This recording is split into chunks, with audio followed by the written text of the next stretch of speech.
Hi friends, நம்ம இன்றைக்கி உருளைக்கிழங்கு குருமா தாங்க செய்ய போகிறோம். சூப்பராக இருக்குங்க. அப்படியே மட்டன் குழம்பு டேஸ்ட்டில் சூப்பராக இருக்கும். கண்டிப்பாக இது ஒரு தடவை ட்ரை பண்ணி பாருங்கள். சப்பாத்தி, பூரி, இட்லி, தோசை, சுட சுட சாதத்துக்கும் கூட சூப்பராக இருக்குங்க. இப்போ வாங்க இந்த உருளைக்கிழங்கு குழம்பு எப்படி செய்கிறதுன்னு பார்க்கலாம்.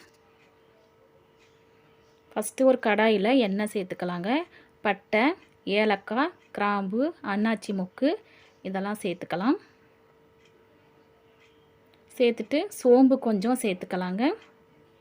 சோம்பு நல்லா பொரிஞ்சதுக்கப்புறமா ஜீரகம், மிளகு சேர்த்துக்கலாம். இது எல்லாத்தையும் நல்லா வறுத்ததுக்கப்புறமா சின்ன வெங்காயம், ஒரே ஒரு தக்காளி எடுத்துருக்குறேங்க. இதையும் சேர்த்துட்டு நல்லா வதக்கிக்கலாம். இந்த குழம்புக்கு சின்ன வெங்காயம் சேர்த்து பண்ணால் தான் குழம்பு மட்டன் குழம்பு டேஸ்ட்டெல்லாம் சூப்பராக இருக்குங்க. கூடவே கொஞ்சம் இஞ்சி சேர்த்துக்கலாம். இது எல்லாத்தையும் சேர்த்து நல்லா வதக்கிக்கலாம்.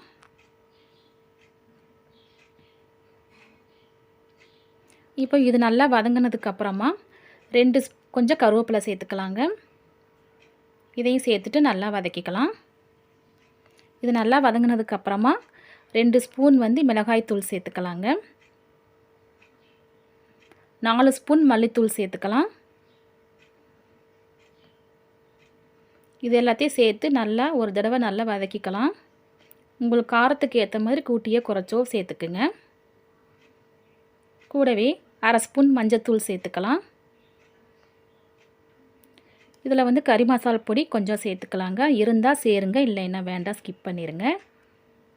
கறி மசாலா பொடி சேர்க்கலைன்னா கூட நல்லாயிருக்குங்க. டேஸ்ட்டு சூப்பராக இருக்கும். இருந்தால் சேருங்க, இல்லைன்னா வேண்டாம்.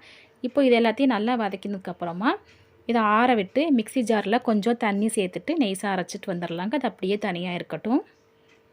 இப்போ ஒரு குக்கர் எடுத்துக்கலாம். இதில் எண்ணெய் சேர்த்துக்கலாங்க. இதுக்கு எண்ணெய் நிறையா சேர்த்து பண்ணும்போது தான் சூப்பராக டேஸ்ட்டாக இருக்கும். எண்ணெய் நல்லா காஞ்சதுக்கப்புறமா நம்ம அரைச்சி வச்ச மசாலா இதில் சேர்த்துக்கலாங்க. சேர்த்துட்டு நல்லா கலந்து விடலாம்.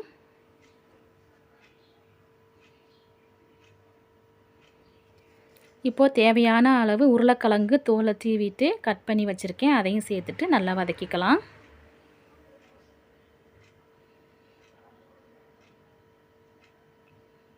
கொஞ்சம் எண்ணெய் அதிகமாக ஊற்றி பண்ணால் தான் குழம்பு டேஸ்ட்டாக இருக்கும்.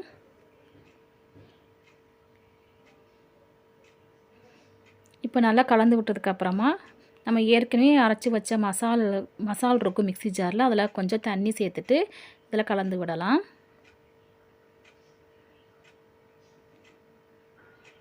ஒரு தடவை நல்லா கலந்து விட்டுட்டு தேவையான அளவு கல் உப்பு சேர்த்துக்கலாங்க. இப்போ நல்லா கலந்து விட்டுட்டு மூடி போட்டு ஒரு 2 விசில் இருந்தால் போதுங்க. அடுப்பு ஆஃப் பண்ணிடலாம்.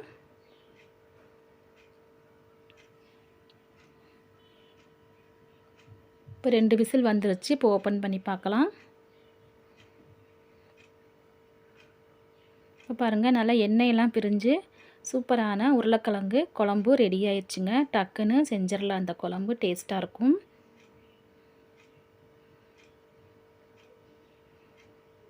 இட்லி, தோசை, பூரி, சப்பாத்திக்கெலாம் செம்ம டேஸ்ட்டாக இருக்குங்க. கண்டிப்பாக இந்த குழம்பு ட்ரை பண்ணி பாருங்கள். ரொம்ப டேஸ்ட்டாக இருக்கும். ஓகே ஃப்ரெண்ட்ஸ், இந்த வீடியோ பிடிச்சிருந்துச்சின்னா லைக் பண்ணுங்கள், கமெண்ட் பண்ணுங்கள், சப்ஸ்கிரைப் பண்ணுங்கள். தேங்க்யூ.